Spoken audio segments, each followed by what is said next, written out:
verbal display challenging ET in general out in the middle of That's nowhere? what I was doing. I actually had a pistol in my hand at the time. I was really ticked off. When I was having this fit, I was waving the gun in the air, okay, and I had this fit.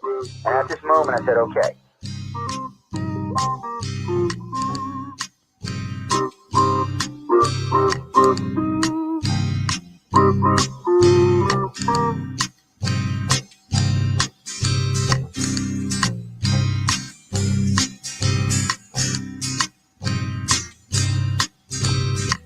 He was a Louisiana man named Montaldo.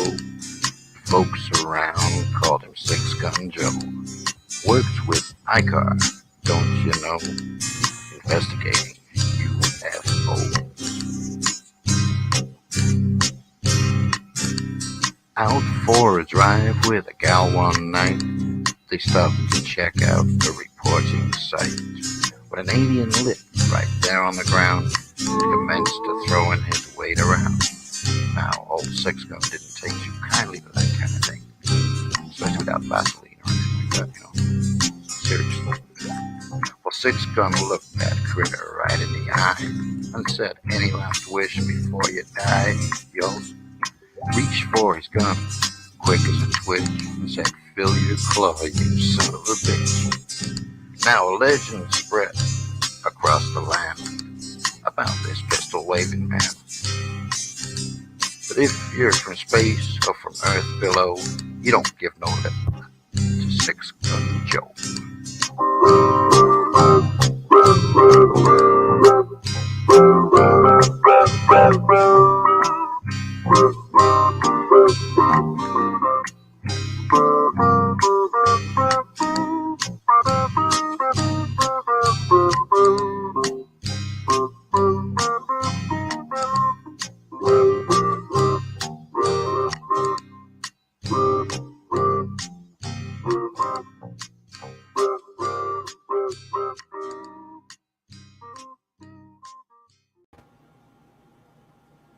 Dun, dun, dun, dun, dun, dun, dun, dun. What's up, guys? What's up?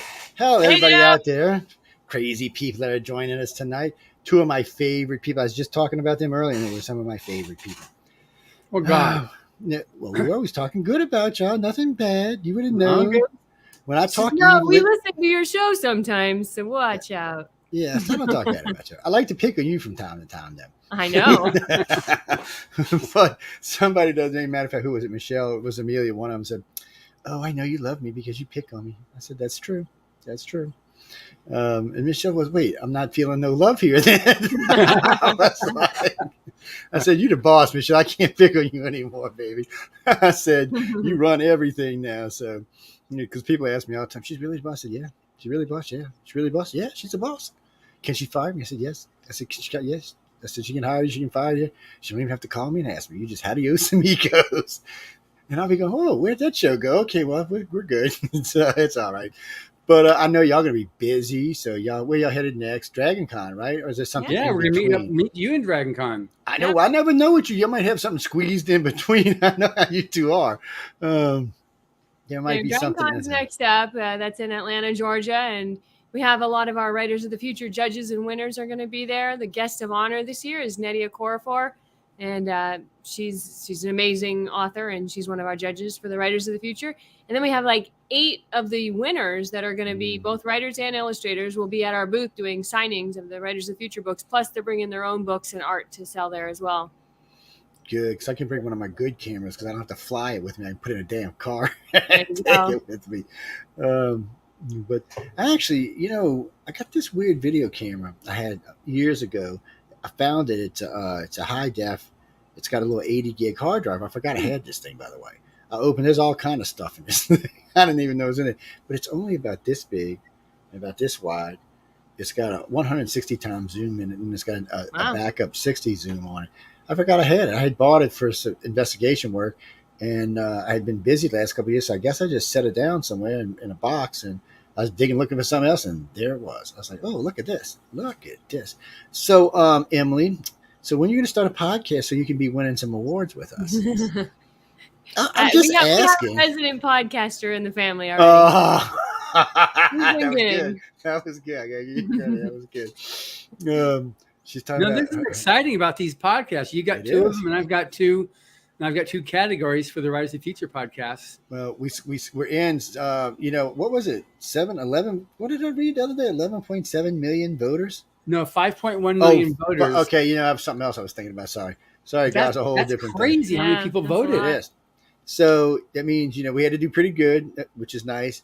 And John and I are talking about the podcast awards, where both of us have shows. That this show is in the podcast award this year. I would tell you to get your ass over to vote, but most of y'all listened and went and voted this year. So thank you for the people who voted. This is only up to now the 500 people. Look, people, I got books I can give you. I got candy. I got friends in Canada send you some good Canadian chocolate. I mean, just let me know what you need for some votes here. Hey, I got airtime. You need some good airtime? We can hook you up. Just give us a call.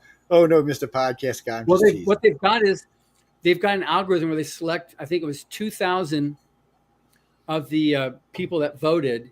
And so they were given access to be able to vote. Plus, there's 500 podcasters that were voting. So I know of 3 people so far that wrote to me saying, hey, yeah, I was one of the ones selected and I voted for you all. Yeah. So I know we have at least 3 votes. Well, I know 2 others, so we got 5 votes, and we got Michelle in between us. So that's 5 votes, people. We're on our way, man. Just 495 to go. So again, you need some chocolate, need some good books, all kind of good stuff. No, the picture's out of the thing. I don't need to vote that bad, but still, it's only halfway in there tonight anyway. But really, we're talking. So, for me, like for the Rise of the Future podcast, it just, obviously, been working a lot and working with you on the increased circulation distribution. It's just what we're trying to do. The purpose of it is to help the aspiring writer and artist. And I've gotten so many, when I posted the fact that we were a finalist, had so many really nice comments on Facebook and on Twitter and Instagram. It's just, for me, it's really good because a lot goes into it. When I interview a writer, I read his book or her book before I do the interview. So I have who are these guys? What do they write? And so it makes the interview go so much better. When I know the work, it just takes so much more time on the preparation. I've got one thing I'm doing right now, when the upcoming one's next month. It's a panel of 4 writers. So I'm reading 4 books to prepare for that one. I've got another one coming up with, what's his name? He was a winner. He was a finalist several years ago, the one that Kim set up for me. Ken Liu? Ken Liu. Mm-hmm. Yeah, Ken Liu he's got a TV series coming up on his books. So we're going to be talking about that launches in October. So we're going to air the podcast in October. But it gets easier and easier now as we do better. And, each show gets at least a million listens. It just makes it easier to and great guests. If Michelle don't fire you and I for sneaking that slot in after her, we're going to get another million in there. So, guys, on a side note, John's show airs every Monday at 4:00. So you can catch it there all the time. But because him and I are friends, and it airs also on Thursday after Michelle DeRose. Shh, do not tell Michelle. So, shh, people. But it does. So you can catch it there on Thursdays. Sometimes it'll leave me on Wednesdays, but it's usually Thursdays we air it. It's just an extra benefit. You can catch it there. And occasionally he sends it to me on Saturday, so it airs on Sunday sometimes. But that's random. You never know. Unless you happen to be listening to the network, you won't catch that because there's not a set time. But on Thursdays, there is a set time. It's 10 o'clock it comes on. So, and, of course, if you're a Podbeaner, I know all y'all know y'all following pretty close these days, so y'all can find it pretty easy. I don't know. You're becoming a superstar on Podbean, man. I don't know what that's about. I will never understand when I look at all these different pod sites we have. It's never the same on any of them. Yeah. It's always different who's winning, who's losing, who's where, with the exception of 1 or 2 shows that are just bigger shows. It's just crazy to watch because you never know who it's going to be. And then every now and then I'll see shows that are syndicated shows or older shows that are on the network that just happen to be cycling through the rerun cycle that all of a sudden just take off. I'm like, okay, that show's been up there for 4 years, people. Really? And all of a sudden it'll go from like 500 hits to 500,000. You're like, what the hell's going on here? But it is interesting, and we do have a lot of material. I mean, currently we have 12,000 archives available. So wow, that's I got all together to say the network has over 100,000 archives now. We at one time we had 54,000 up, but we started taking them down. Some of them were just poor quality, and some of them I decided are specialty stuff, so I might decide to put them up for sale later on. So I took them down, because if you leave them up too long, there's no ever getting them down. They spread out too far. You can't get them back down. There's nothing you can do. They're just in too many places. It's almost impossible to get them down. But so, what interview you think got you this, John? I mean, what interview put you over the top this year? I know which one it was personally. Well, it's the interview he did with you, right? No, it wasn't me, but I know who it was. Though. There was 3 people in it. Oh. That's just because the Australians? The Australian big blue one? eyes put you over the top, man. Blue eyes? Blue eyes put you over the top. I'm telling you. No, we It's had some funny good because- shows also for the sweeps month. You know, so Nancy Cartwright was a great interview. She's the voice of Bart Simpson, but she's very successful, and she wrote a book that she narrated herself. So that was really good. We've had some winners there, and we've just had some great, people on the podcast, which has made a big difference for us now. So I've had, the major, international best-selling authors, as well as our own winners and judges. And so we have a full line. So it's not just everybody who's already like, oh, I'll never get there. But we have the people also that are they just won. Or we have people that have been really working at it, and that other people can relate to, because that's another thing too, is like, it's one thing to say, yeah, it's great listening to Orson Scott Card, but people kind of go, oh yeah, right, I'm never going to be Orson Scott Card. So he's a good guest to have, but it's also good to have someone else that's just making it. They've been working and finally published their first short story. So that makes a good story as well. Mm-hmm. They do. It's I did see, Joni, I seen the newsletter today. I seen y'all published 3 more winners. Yes. Yeah. Yeah, Emily puts that together and sends it out, actually. It's I just has her email or her title. Yeah, it says it's from Joni, but Emily's the one that does it. Emily, shame on you. Let Joni do her damn work. I'm just kidding. Joni, if you listen, I'm just kidding, baby. Don't hurt me. I'm just kidding. You have to be there to understand people. But Sorry. yeah, we announced the winners for the second quarter, which was, that's nice. So we're getting our volume 39 winners together here. Some 2 more interesting quarters. people. They're into judging the third quarter right now. So I know. We only got 1 more to go. It One seems more. like The end of next month. is singing by. I mean, if anybody wants to get into volume 39, they have to get their story or their art in before September 30th. Janelle, if you listen, I know you down there in Peru. You should send in. I mean, that story you posted the other day on the site was really good. It's and even if it's not science fiction and it's fiction, it's good. You should submit it. You never know if it's nonfiction, fiction. I don't know. It's scary as hell. I'll tell you that much. And it's very clean. There's no cursing. There's no sex. It's just scary. Well, if you want to submit your story, go to writersofthefuture.com. And if you have 3 pieces of art to submit, same thing, writersofthefuture.com or illustratorsofthefuture.com. And the thing too that's really nice about this is that the contest has grown so much and it's so reputable. Just as soon as we got these things out, the number of people posting and sharing the great news that they won honorable mention in the contest. We have so many people entering the contest now that people on their press releases when they publish the first novel saying, yes, I won honorable mention in Writers of the Future. Yeah. And that's just very noteworthy in press releases now that people write. It's amazing how much it's grown and the respect people have for the contest, because it really is unlike any others, because it's merit competition alone. Yeah. It does, some say, oh yeah, I was, in some contests where you had to pay an entry fee or, your name is there, then people can do it based upon doing some homework on you and find out, oh, this person here's got money. We'll make them a winner because they'll buy a bunch of books or whatever. But here, because it's totally blind judged, it's a true meritocracy. So if a person gets honorable mention, a finalist, or a winner, it's because strictly they had the chops to do it. That's true too, people. I've been there. They everybody is on the up and up. I got to give them credit, and all the judges are quite nice people, especially for the amount of time they put in. Yeah. You know, I've got to know a couple of them pretty personal now, and they are really good people, and they are there to help. And Yeah. the best part of it is for me, it's not. Let me rephrase it. They are there to help, but that's not really what it is. They enjoy helping people. Yeah. You know, I was watching Tim and Jody last year, and they were just they cracked me up a lot. For some reason I spent a lot of time with the writers this year. I spent a lot of time with the illustrators last year, but it was they would just, I mean, and they wanted them to learn. They got it in, Yeah. got it in faces. To me, that's how teaching should always be, in the face. You know, you should be right. That's how Echo does it. She's in your face. Tom pretty much is too.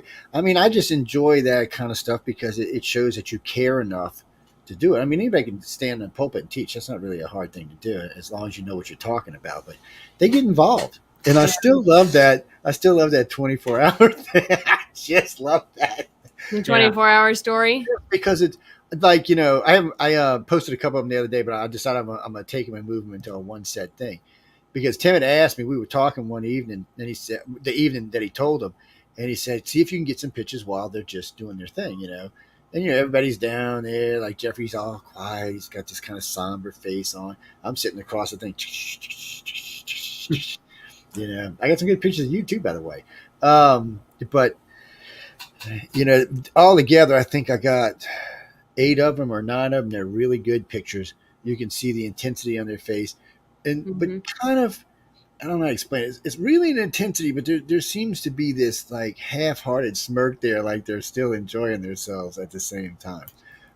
It's very interesting. You know, I've always liked photography.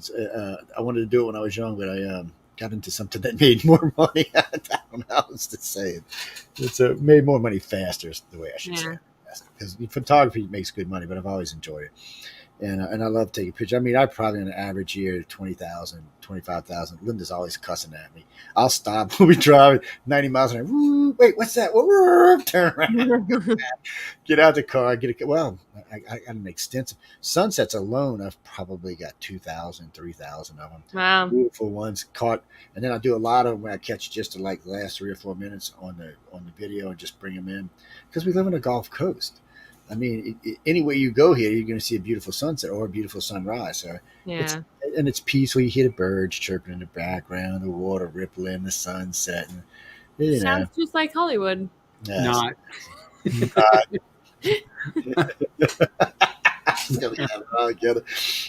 So, Emily, what the hell are you working on now? I know you're always into something.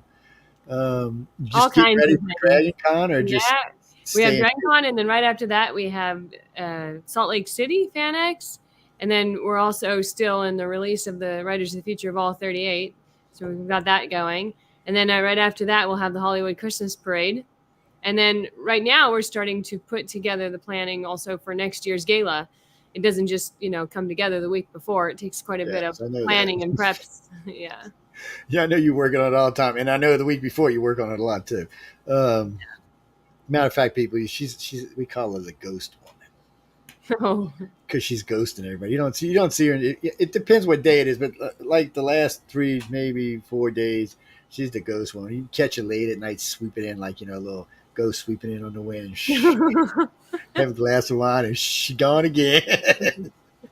That's great. John's always working. Every time I see him, John's busting his ass doing something. And John's fun because we can catch up and bump into each other at breakfast, lunch, just chit chat along the way. What's going on?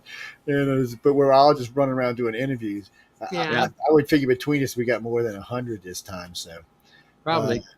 So there's a lot. There's a lot. Oh, by the way, ladies and gentlemen, if you go on the ICAR site, on the second part of the site, not an ICAR site, I'm sorry, on the UPRN site. The second part of it, there's a bunch more pictures put up, and I think there's 30 or 40. I think there's 30 or 35 archives from there, and then I got 15 more. I got to put them up. I got to transfer them from the YouTube page to the PRN page, so y'all can find them easier.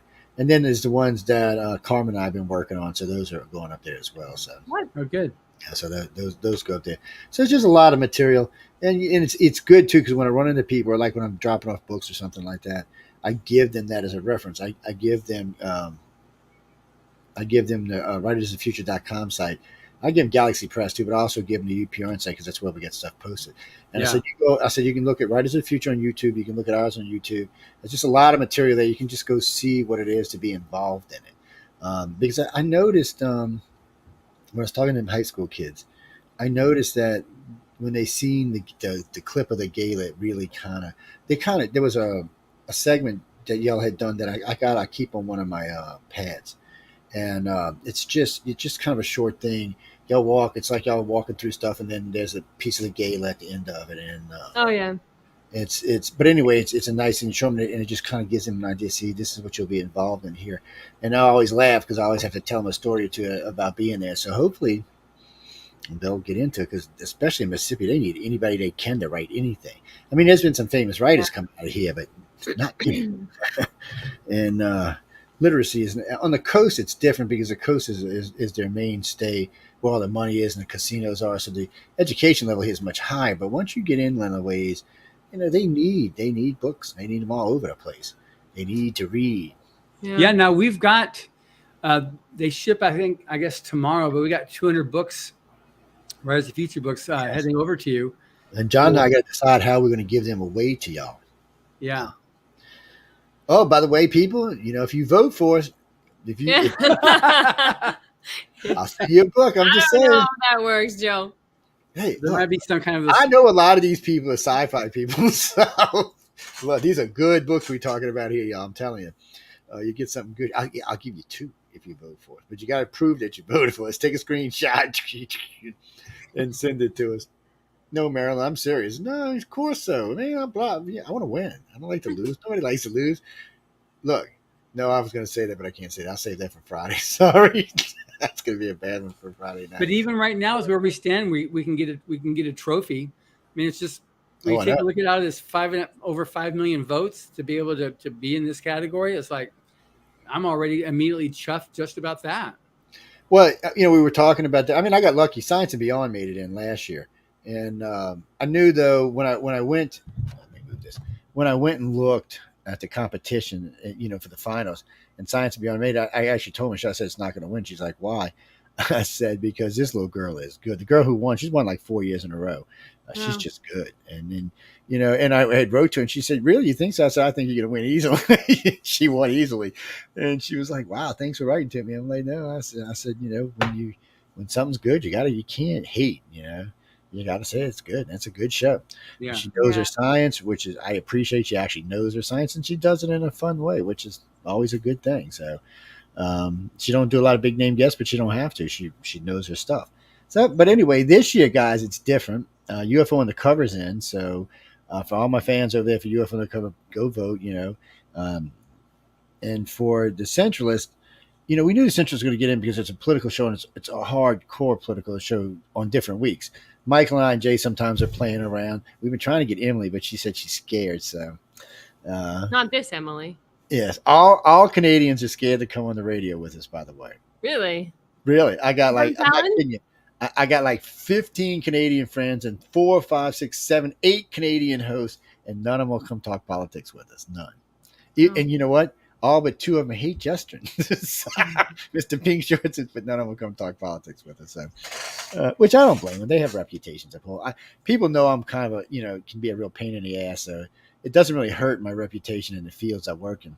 It doesn't hurt the science shows, and it doesn't hurt this show that I talk politics. But for a lot of people, it would hurt their standing or their followers. John couldn't do it. They would be like, right, is it a what? John could talk good politics. I have no doubt about that, but it would actually hurt him. Michelle too. She couldn't do it. It would hurt Michelle. Yeah. It's because of where sometimes you have to walk down the middle if you want to be on both sides. I'm a centralist. I'm down the middle anyway. So I'm just hating on both sides, which is just fun for me. It's just, I have fun, people. You know what the centralist really is for Joe, guys? It's a way to get rid of stress, and y'all are the ones getting it because I'm having a ball. I really am. But go vote for us. I mean, John works hard for shows. The shows are very professionally done. If you haven't seen any of the Writers Future shows, you should go look at them. These are past winners and judges and people in between. That's just a lot of good material. And for people who are into sci-fi or fantasy and stuff like that, you'll get to listen to a lot of the people who are actually generating this. some of the judges are actually those people. So you should go listen. I'm not going to drop names. We do it all the time. But if you go read the judges and you know your sci-fi or your fantasy, you'll know who these people are. It's the easiest way to tell you. I remember when I had a Todd on a couple of weeks ago, actually a couple months back, and some people didn't know Todd's and some did. But as soon as they heard his last name, it was like, oh yeah, okay. And as soon as we said it was his son, then there was a whole different conversation that was going on. Yeah. And which was interesting. And I hadn't known Jody had known him as much about her until we did the interview. Well, it's interesting with Anne McCaffrey, who you're referring to. Yes. We have at the Dragon Con, we're going to be premiering a never before seen video interview with Anne as part of our Writers Feature panel. So that'll be exciting there. So we're promoting that as well for people to come see it. And then, because we've got 2 of them, so one's going to be done at Dragon Con, and then a second one's going to be done at in Salt Lake City at FanX. So we'll have never before seen video interviews with Anne McCaffrey at both conventions. Well, people, if y'all fans, you should come out and check it out. I know we got a lot of friends in Atlanta for both their shows. So why don't you come out and say hi? I will be milling around all over Atlanta. God knows where I'll be, but people like John and them may see me from time to time, so they may have an idea, and I'm going to see it. There's a lot of people I know that's going to be not just attending, but are going to be part of it. And I want to stop and see them. Doing what I do, I meet a lot of interesting people, and a lot of them just going to happen to be in this location all at one time. So it's kind of like one-stop shopping. Same thing with FanX. I'm looking forward to it. I'm looking forward because I haven't been to Utah in a while. It's been about 4 or 5 years since I've been to Utah. Last time I was in Utah, I went to Area 51. Mm-hmm. And I'm still here talking about it. I haven't been to Area 51, but we have been to Park City, which is a beautiful place there. Love Park City. Oh, I would bring y'all, but they would probably just take Emily. We'd never see her again. Did you bring a Canadian to Area 51? Oh my God, this is what is going on here? I can just see it now. There is a weirdness. I met some people who live and work down in Rachel, and I didn't know this, but the Little Alien Inn, every Thanksgiving and every Christmas, they go to the guardhouses and they bring big turkey dinners and everything and set them out front for the soldiers to come eat. And they've been doing it for like 2 decades. I'm amazed the government even lets them eat it. I'm serious. Wow. I'm surprised because it is an ultra top secret base, and I'm just surprised, because it'd be an easy way to take out a bunch of guards, So, but no, it seems to go on. Everybody down here is really nice, really friendly. You don't get to see any of the guards. All you see is these cameras and these binocular cameras. Yeah. Everywhere I was having fun going. I was trying to blow up the camera. And I love that. No cell phones, no photographs, and that's how you see people out there. Cameras going everywhere, drones flying around. I like the stupid people that jump the fence. Do they collect a lot of? Do a lot of people go through there? Actually, yeah, there's a lot of people go through. And I met the sheriff, and actually, I got to know him pretty well. And he was telling me, so if you jump the fence and you get arrested, and they'll bring you to him, to Rachel, Nevada, and it costs you $750 to get out of jail, and that's it. There's no other trouble as long as you didn't do anything stupid. Now, you make it past guardhouse number 2, that's up to whoever's running the base what they want to do with you. They can let you go. They can put you for espionage. They can put you in a deep dark tunnel without a trial, and you never come out again. That's entirely up to them what they want to do. So I tell people all the time, people, I'll get there. I say, yeah, you just think you're going to get there. That place is so heavily monitored, it's ridiculous.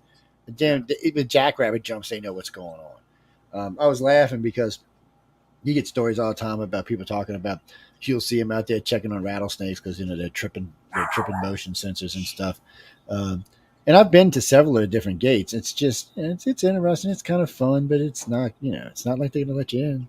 Yeah. Hey, knock. Can I come in and look around? Yeah, sure. Come on in, buddy. Can I go to the visitor center, please? Yes. Where is the visitor center? Can you show me? Is it underground? I can just see it now. Oh man, see, Emily's a bad influence, John. She's bad. Just asking. Oh man. All right, you see, I'd bring Michelle, but we'd be in jail for sure. So she'd say, "Wait, can I go over there?" And I can see her now climbing over the fence, man. I'd be like, "No, girl, go home. Stop it." But it is fun, and Utah's such a pretty place. It is. Where we were last time in Utah was only, I think, 90 minutes to Area 51. It was close. I was surprised, but we were, I think, in southern Utah somewhere. And Salt Lake. We was close to Las Vegas. It's well, I know I was with a native. He's a good friend of mine, Nathan, and he actually was one of the guys who sponsors the Utah UFO conference. But he was showing me around all over the place, all these haunted towns, all these abandoned cities. And on the way to where we were going, we passed through at least 5 or 6 of these dead towns. You'd see signs: next gas 215 miles, speed limit 85, kill a cow, buy a cow, stuff like that. Wow. Because they don't care. You can cruise all you want. I mean, I blew by a cop at night. He didn't even look at me. And I wouldn't look. I was a slow guy. I wasn't even the fast guy. These Wow. people, I mean, there's nothing out there. It's just Yeah. endless desert. And I said, but when you stop at night, it is just stunning. I mean, you're way up. You're high up in the air to start off with. It's the skies are almost touchable. I mean, they're just Wow. nothing until you look to the west and you see this big blob of white light, which happens to be Las Vegas. And Yeah. when you look up to the sky to the right, you just see a long stream of these white dots going by. You know what's going on. But other than that, I mean, it's beautiful. It's a beautiful country. And we got lost up in the mountains in Colorado. We left Utah, went through the Indian reservation in Colorado, got lost in the mountains. Beautiful. I had a great time. No internet. I mean, no phone service and no FM service, but it was great. It was a lot of fun. Well, That's Elon's going to take care of that pretty soon. But anyway, You love Elon, man. He's my man. great. Somebody I said know, that. he's charming. Somebody asked me the other day if you got a man crush. I said, "Oh, it's Elon, baby." He ain't sexy, but he's smart. And Yeah. today's smart is sexy, so we can go with that. But yes, people, y'all didn't know that. If you're smart, you're sexy now. You don't remember back in the 80s, nerds in the 70s, nerds were just like kicked to the curb. And today they're multi-billionaires owning right. the planet. I mean, let's look at Elon Musk. Come on, guys. Jeff Bezos. In school, he probably got beat up on a daily basis. But no, let's talk about Bill Gates. Oh yeah, come on. Yeah, but today they're the guys that rule the world. So think about that, guys, when you're out there. And Marcia, it's galaxypress.com. Mm-hmm. Writersofthefuture.com if you're going to submit something. Yeah, sorry, I didn't realize what you said. Yeah, writersofthefuture.com. So I'm just a question. Why do you think UFO Undercover made it as a finalist? Because you haven't got a big show. What's that? Our average listening audience when I'm doing shows full time is somewhere between 2.5 and 4.4 million. So it's got a lot of listeners, and it's been around for 24 years now. So it's yeah. So what happens with it, because I do so much other stuff. So if I get in where I'm not doing the show as much, the audience will drop. But as soon as people start seeing new archives, they just start coming back for the live shows. And it really depends what I'm talking about, how many people are going to show up. But if I get into deep, dark topics or alien abduction topic, oh my God, look, these people on the phone calling each other. Oh, you got to come here with Joseph. Oh my God, he's lost it. Blinking my. Oh my God, and I will. They'll play conversations for me where they're calling their friend and telling them stuff.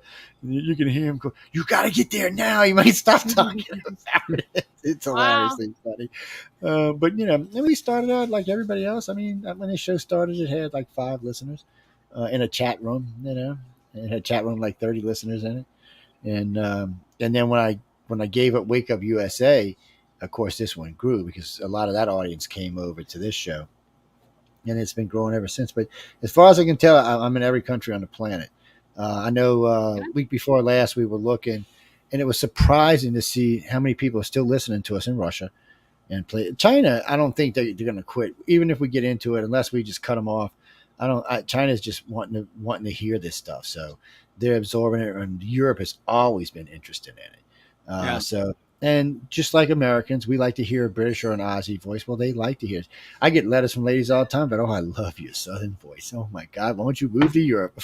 Like, I will send it to my wife if she says it's okay. We can talk. Because shit, my wife's gonna put it with, I swear. But it's I understand that though. It's understandable. It's when I hear Aussies talking to me, Chris has got a good accent, and a lot of the women I know from Australia have really great accents, and it's good. Americans hear American accents all the time, so it's nice to hear something different.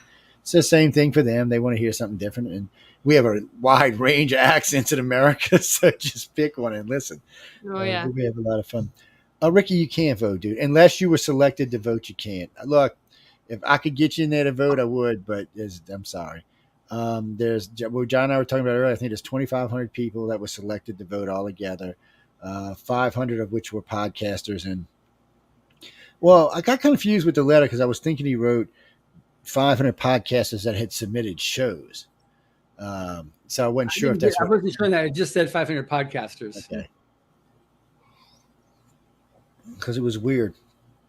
Yeah, but it's nice, people. I mean, we appreciate everybody who voted for us. We want y'all to vote for us next year. We're hoping we'll be up there for next year. And while we're on this, United Public Radio's up for we're up for actually 2 awards. We're up again for best local broadcaster, which y'all just don't understand how bad these big FM stations are. They lose their mind when I win. So much so that when I call into their shows, they let me talk for as long as I want because I guess they think they're going to get some extra ratings. I'm not kidding you. On 3 of the big stations down here, when I call in, I know the producers, so they put me forward now. So they'll put me forward. They'll just jump me to the front of the line. And a couple of the hosts they do it to can't stand me because I'm really mean to them. So they just love it. Oh, I have so much fun. It's so much fun. Well, these people are morons. You hear them start talking, and I'm like, that's why I try not to listen to news, but I have to listen to some because of the other show. But and see, it's why I'm missing my pad because normally I would plug it in and just listen to something else. Yeah, well, we can handle that right now. Or right after. I told you I talked to the boss. Good. Yeah, and she's in charge of all my money these days. Yeah, right. She's the boss lady, man. Well, you have to turn everything over to her. Your dog hasn't made his. I know she's off cue, but no, it's not quite at the top of the hour yet, or the bottom of the hour yet. She's something else, and my stepdaughter's staying with me right now. she looks at it. She's finally got to where, okay, you can love me now. Look at me, you can love me now. The other one's not. The other one's like, no, you can't love me yet. Stay a little longer, baby, but not yet. So it's funny as hell. It's not only going to New York any this year. I got to go sometime. I was supposed to go this month, but we put it off probably until November, I think. I'm going up for a documentary. We're filming it. Well, this is kind of crazy how this is going to work. We're going to go up in Buffalo State University and film the documentary there because the guy's a professor there. And then we're going to drive up to Niagara Falls and go harass Michelle at her new house. Oh, how fun. And do a regression session at her house. So alive, and we already did one a couple of weeks ago over the internet, but I hate doing them over the internet. I don't mind hypnotizing people. I just don't like doing it over the internet. I don't feel like I have enough control, and I have to think about things because I don't want to leave it like a session open. So you just keep getting memories coming back in your head because the session was left open, or if something goes a little crazy, I like to be there so I can help remove the emotions faster. I mean, when I use my voice that I use for hypnosis, it works easier, but it's still, I like it when I'm face to face. Plus, I can set up the voice stress meter on the side of your head and watch the meter as it goes by to see how you're reacting to certain questions or how you're responding when you tell me particular answers. Where the hell did that come from? Oh, messenger. Who the hell? What? Sorry, guys. My messages just went bleep, bleep, bleep, bleep, bleep, bleep. I'm like, what the hell is that? Your messages went off. You started talking about hypnotism. Yes, I don't know what it is. It just started. I don't know. Anyway, it was weird. Whoever was spamming me with questions, stop it. But it's I enjoy doing it too. I mean, in the early days, we weren't big on hypnosis, even though I was trained early on. So was Linda. But I prefer to try to retrieve stuff from people's heads the old-fashioned way. But if you can't, hypnosis is a good way to help. And I'm very strict on how we do it. And I'm very hard. I'm really, really strict, actually. I won't even let somebody come in unless they bring somebody that they trust implicitly. Somebody that they know who's going to be there is going to make sure they're safe. And so they feel secure while they're talking. Because some people know me, some don't. And you need to feel comfortable when someone's hypnotized, especially when somebody big and ugly like me. So, you need, I'm just saying, you just need to feel comfortable. And the first time we don't really ask any questions. We just ask, I would say like, well, Emily, what happened on October 25th of, 1991 or something, whatever date you had given me. And then I'd just let you tell me that backward and forward. And then we'd stop the session and then we'd formulate a line of questioning from the information that came out of the session. And I still wouldn't allow you to use words. I couldn't use words like alien craft or aliens at all, UFOs, spaceships. None of that can come out of my mouth, or ghosts or demons, whatever it may be. I can't be the one that says that. You have to be the one that says it, or it means absolutely crap. Yeah. Because I could be just filling your brain full of crap, So And people, I know before anybody writes to me, real hypnosis, two things. First off, you won't do anything. You won't let somebody do anything that you would not normally do anyway. You'd have to be on the hypnosis with using drugs like sodium amytal, sodium pentothal mix. Now, if I used that on somebody and took you to level 10, oh yeah, I could make you think you were Donald Duck. That's a whole different thing. That's a different type of hypnosis. Now we're getting to the old army experiments and that, like I said, that's a whole different thing. But the hypnosis we do is not like that. We just hypnotize you usually to level 4 or 5. It's a medium. The first one will usually be a light hypnosis. As a matter of fact, you'll barely even feel like you're under. And it's a lot of times you'll wake up out of it and we'll have to go back. But I want you to feel comfortable. And then next time we'll do a little deeper, 3 or 4, depending on what information we're looking for. And then we'll just bring you back down the beach and into the thing and let the little thing spin around and see what pops up. It's an interesting way of doing it. And you must have all kinds of interesting stories. Yeah, I got some freaky weird ones. Like the lady started chirping like a dolphin. Well, she said, well, she's heard the one type of aliens talking to something else, and when she started doing it, it sounded just like a dolphin clicking.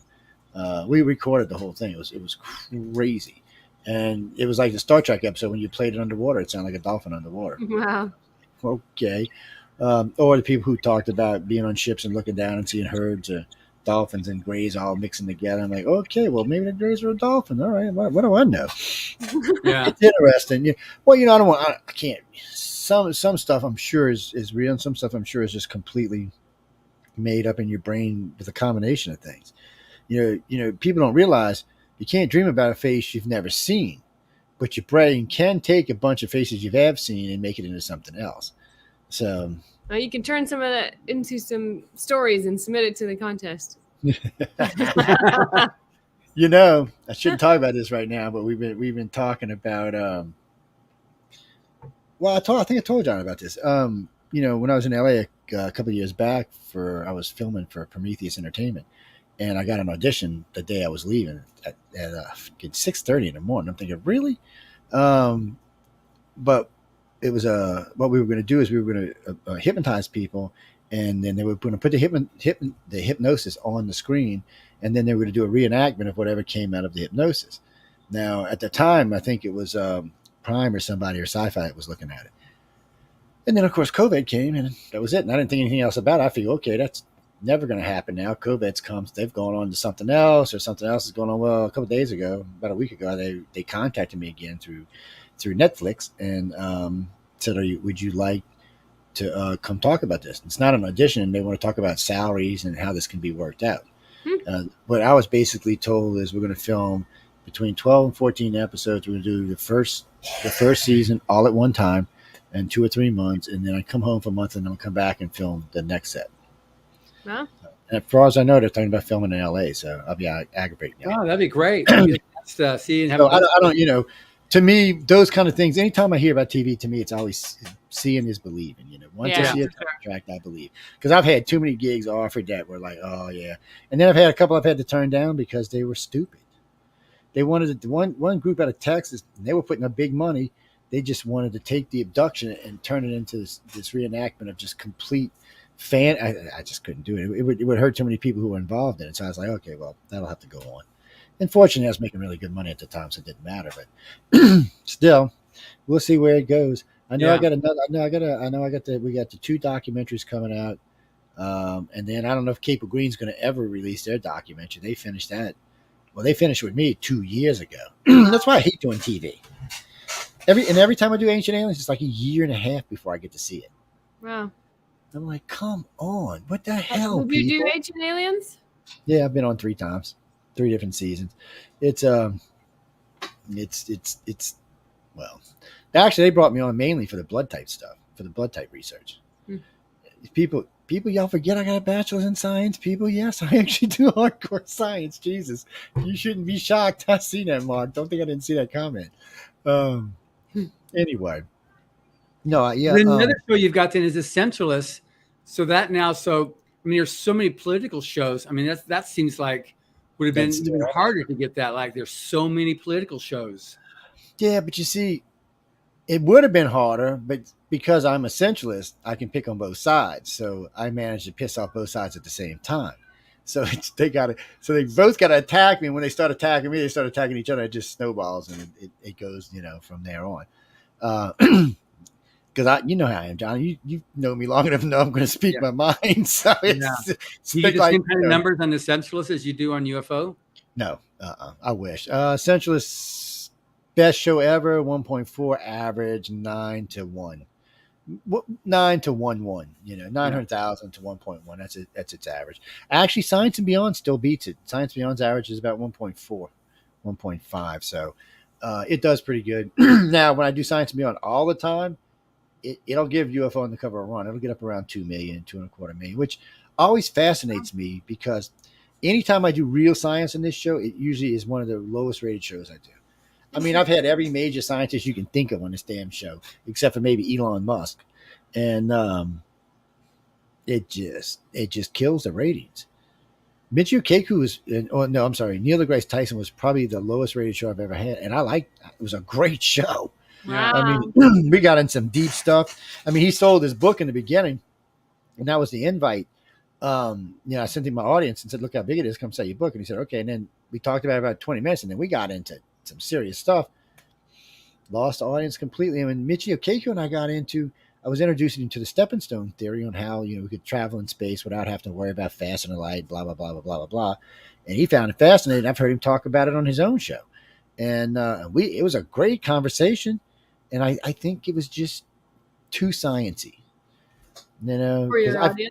I geek out sometimes, and I do, I've read, Universe in a Nutshell. I've got, a whole thing of philosophers behind me.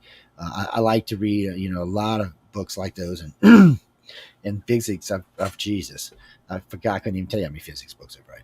It's so I think we just geeked out, and then we lost the audience. When I went back and listened to it, I still thought it was great. I was having fun. Even listening to it, I was having fun, but the audience was like, yeah, Joe, okay. We'll see you next week. Yeah, we'll see you next week. That's pretty much what that was. And the next week we talked about, we did Alien Abduction 101 and had 3.3 million listeners. We barely broke 1 million with Michio and had 3.3 the following week. So it just shows you what they want. It's like any show. They want what they want, and which is fine by me because I love my audience. I have a great audience. I have an intelligent audience. They like to ask hard questions. They don't take a lot of bullshit, which is another thing I like. And when I do phone calls, they'll get in there. They're as good as anybody in the field, man. They get up there and just hold their own, which is nice. Mm-hmm. And it's also more entertaining, Guys, any questions for John Nimmy? Because we're getting ready to blow out of here in a few minutes. We got about 5 more minutes, which I got. I don't see nothing. I see empty messenger box, which is probably the first time I've ever seen that. Really? Come on, guy. Whoever wrote that. You know what? I thought y'all had to be on my friends list. Oh, no, you don't you? Never mind. Sorry. I forgot it's a public page. I apologize. Well, one of my pages is family only and close friends. It's maxed out at 5,000. And you can't, if you're not on the list, you can't message me. But the other two are public pages because I have 3 personal pages. So one for this, one for that, and one for that. The ones associated with UFO Undercover because I needed that for the people in the field and the other researchers to use. So that's what that's for. The one I'm always on, though, is just a mismatch of people. Christina Broussard. Christina, where did I know that name from? Damn, well, maybe it's not you, but I do know Christina Broussard. What do you have for us before we get out of here? You mean to listen to John's show? Go to SoundCloud. I mean, you want to see if you want to see his lovely face, you have to go to YouTube. But if you want to just listen to the show, SoundCloud, you can go to Writers of the Future or UPR, either one. They both have the archives on them. Mm-hmm. I think what are we on 185 right now? Yeah, about something like that. Yeah. Yeah. So just go over there and listen. No, you don't have to start at number 1. You can skip around, jump around, find your favorite show, find your favorite person. Yeah. They all got the picture of who's on there and the description of who's on. So just go look at it. There's a short description because, SoundCloud only lets us go so long, but then there's a description underneath so you can see who it is. All the winners from this year are up there, so you can see the judges are up there. You got winners up there for what, 3-4 years now? 3 years? Yeah, 3 years. And we've also got a lot of judges. They got a lot of artists We've got publishers, the head of Tor Publishing, the head of several magazines that I've interviewed. So we cover all kinds of things. A lot of media people. You're on there as how to do media interviews. We try to do anything we can to be able to help and provide tips for the aspiring writer or artist on how to make it in the industry. So even if they're established, so that you can find out more things you can do as well as a writer and artist, that we provide all that stuff. So it's a very definite niche that we go after here, but it's pretty big, and it's continuing to grow as we have the international audience more and more tuning in.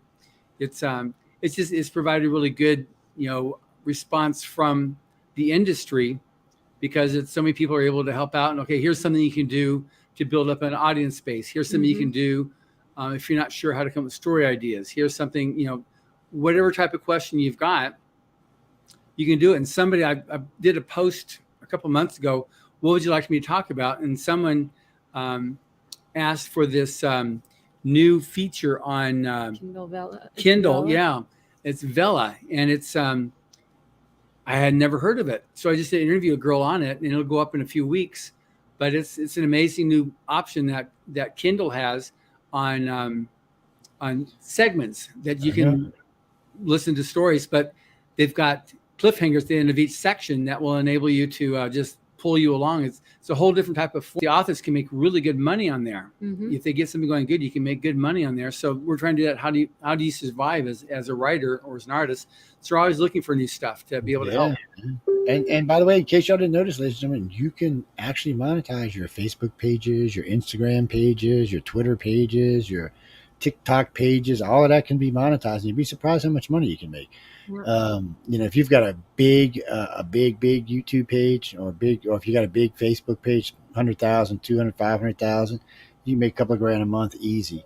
You get a couple million, you can make quite a bit of money. You'd be surprised. They don't pay as good as they used to, but everybody still pays pretty good. So you just got to break a certain number. That's usually about 1.5 million. And usually you're raking in kind of money that most people have never seen in their entire life. They're like, a matter of fact, a lot of your monthly is a lot of middle class America's yearly, just to put it in perspective. So it's out there. You just got to get out there and get it. Actually, I'm talking about that. We're getting ready to monetize all of our pages, all of our other pages, all of our new pages. The only thing we don't monetize right now is YouTube, and we may or may not in the future. We'll see. YouTube, you had some troubles there, right? The United Public page was a great page. It had all kind of stuff. It had memberships on it. We had great material there, specialty material there. We had 6,000 archive.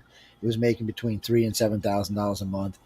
And because of some reckless hosts, we lost a page.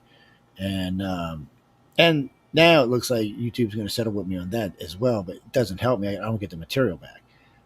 So even though every archive that was there, we do own in audio, we didn't have them all in video. So that bites. But they're going to pay us for it, so we'll see we'll see what they're going to pay us for and see how that goes from there. But it's all but all the rest of them people, you can monetize all of that stuff, and there's all kind of new stuff out there, all kind of ways to get to money now. You just got to get it. And after John and them told me a $42 million story, I was like, what? Wait, what the hell is he getting on? Brandon Sanderson. Yeah, Brandon. I was like, and I said, so it's just so many ways that you can go to put your stuff out now. But that one, don't you have to, if you don't make it, you don't get it, right? I mean, I think he said, he needed like $1 million in order to put out these 5 books and he had all these freebies and giveaways and whatnot. And he asked for $1 million and ended up at 42 million, the highest grossing Kickstarter of all time for some books. And he never even gave away the titles of the books or said what they're about. It's amazing. John, we got to change this, buddy. we got to figure this out, man. This is not right. I'm going to do a podcast. I want to kickstart. I'm not going to tell you what the podcast is called. I'm not going to tell you who's going to be guest on it. 42 million. That's right. You probably will. That's. I guess people. Maybe that's what I'll do for the podcast, Joe. Maybe I'll announce that I'm doing a podcast. Well, they got a guy. I haven't heard him lately, but he had a podcast called Nothingness, and he talked about nothing. He didn't do anything. Half the time he was in a T-shirt. He had 4 million followers. Half the time he logged into his shows, he had 500,000 people watching. and it was like a poor version of what's his name, who used to, and the comedian on TV who had the show that they were about nothing. Why can't I remember his name? Jerry Seinfeld show.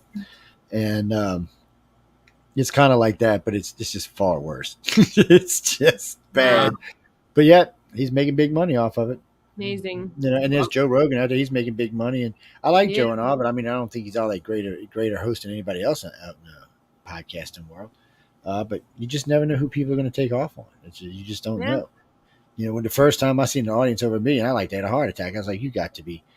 Actually, Linda got on my ass one night. She's like, you do know people listen to you, right? I'm like, yeah. Because it took a while for me to get, I felt immodest when people would come up to me and talk to me or want an autograph or something. I was like, wait, what? No. It just felt wrong, man. I'm sorry. It took me a while. I didn't think I'd be like that because, you know, I got a big mouth and all, so I figured I'd be a little bit different about it, but it felt wrong for a long time. Now I'm kind of like, yeah, okay, I'll talk to you, I'll sign something, but it's still just, even now, it just doesn't feel right. Yeah. I guess maybe if I ever get rich and famous, it'll be different, but I don't. There you go. So. Speaking of rich and famous, everybody needs to get a copy of Writers of the Future, Volume 38. That'll make all of our winners. That's right. All 2,500 of y'all, huh? John be happy he saw 2,500 books. He'd be real happy. It's no, Pete. Actually, we're getting ready to go, but it's galaxypress.com. If you're looking to buy one of the books, that's where to go. You can go to Amazon or any place books are sold. I just want y'all to know that, but I always give out the galaxypress.com site. Just go there. Yeah, leave a comment. You know, say, hey, hi. We were listening to y'all on the show. Yeah, and we just, and just in terms of the last, before we end off here, so we just announced all the winners of the second quarter. The winners and the finalists and the honorable mentions just got posted on our blog and and the social pages, so you can see who the winners are for quarter two for to be published in volume 39. We only had one winner from UK on this quarter, and everybody else was US, but it's open to everybody. US people getting there. Last year, them damn people from the UK was taking over, man. It was 6 of them all together. UK and Australia. Yeah, that's all the UK to me. Yeah. United Kingdom, man. All part of the Commonwealth. What we also do too is if they're from the United Kingdom, they use UK English. That's what gets published. We don't convert it to American English. It's all, Australian. Then we got the Australian English. That means Americans pay attention when you're reading because they don't always use the same words we do. No, That's right. Let me rephrase it. Their words don't always mean the same things ours do. Yeah. I didn't even know that. I learned that when I was in my late 20s, early 30s. I was on a podcast, well, actually a radio show with somebody out of New Orleans, a religious radio show at that. And the guy was talking. I'm like, dude, what are you talking about? I said, where are you from? He said, oh, I'm from England. I'm like, oh, you're from England? No, okay. You're from England. I said, well, why is your words different than us? He said, American English and British English are not the same thing. I was like, and why is that? Because we broke away from the colonies, we had to change some words? I mean, what the hell was going on here? Probably. Probably the founding fathers weren't crack people. What can I tell you? I don't know what was going on back then. But anyway, guys, we got to go. So remember, if you are one of the judges, please go over there and vote for us. It's Writers of the Future, The Centralist, and UFO Undercover. And vote for whoever else you want. What do you mean most influential? Oh, no. Well, I don't know.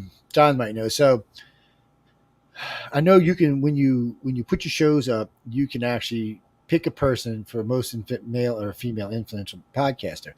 I don't know how it works. I don't know if you can nominate again.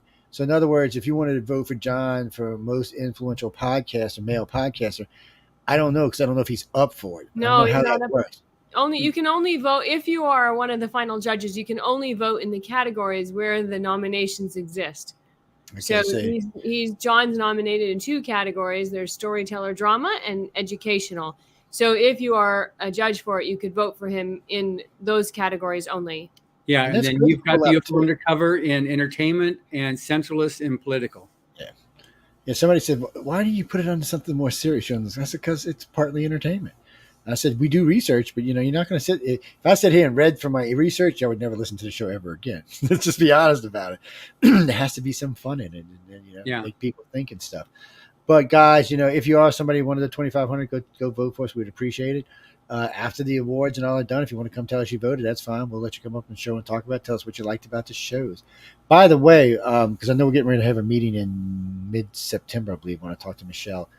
If y'all have any complaints or any suggestions for any of the shows, for that matter, not just this one, anyone, you can write to us and they'll be passed on at the meetings. Or if it's something we liked or something we want to implement at the station, write to us. I mean, it's trial and error for everything everybody does on the network. There's a lot of people here now. And Glenda, you are right. We are what I always say, female heavy. Yes, by about 3 hosts right now. And I think we have one more female, so it's going to be 4. Yes, it's rough. What can I say? What can I say? It's hard. It's a hard thing to deal with, but we still love him. No, it's not because of Michelle. We were already female heavy before Michelle took over. It's just sometimes it falls out. People get fired. People get canned. New shows come in. It's just the way it falls out. No, John and I aren't the only 2. Anyway, we'll talk about that on another show. Okay, we got to go. It's just retarded.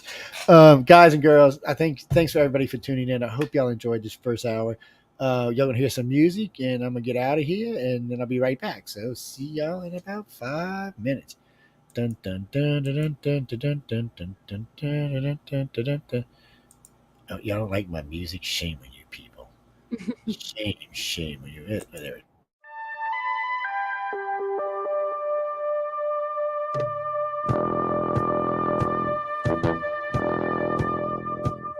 Tune in to UFO Undercover, Wednesdays at 8 p.m. Eastern, with your host, Joe Montaldo, right here on the Paranormal Radio Network.